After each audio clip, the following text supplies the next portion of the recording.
আজ আমরা ভীষণ বেপরোয়া। আমরা আজ একটা সেলফি তোলার জন্য এমন জায়গায় পৌঁছে যাই যেখানে আমাদের জীবন নিয়ে টানাটানি হতে পারে, কিন্তু আমরা সেই কথা একবারও ভাবি না। আপনারা ভাবুন তো একবার, আমরা যখন ঘুরতে যাই তখন আমাদের মনে কত আশা ইচ্ছা নিয়ে আমরা ঘুরতে যাই, সেখানে গিয়ে আনন্দ করব, মজা করব। সেখানে যদি কারোর সঙ্গে এরম দুর্ঘটনা ঘটে, তাহলে সেই ঘোরাটা কি আর ঘোরার মতো থাকে?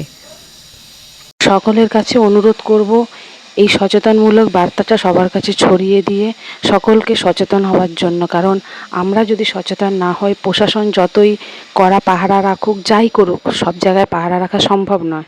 তাই সকলকে সচেতন হতে হবে, তবেই আমরা এই মর্মান্তিক দুর্ঘটনাগুলোর হাত থেকে রক্ষা পাবো। যাতে যেমনভাবে সবাই শান্তিতে ঘুরতে যায়, সেইভাবেই যেন আবার বাড়িতে হাসতে হাসতে ফিরে আসে।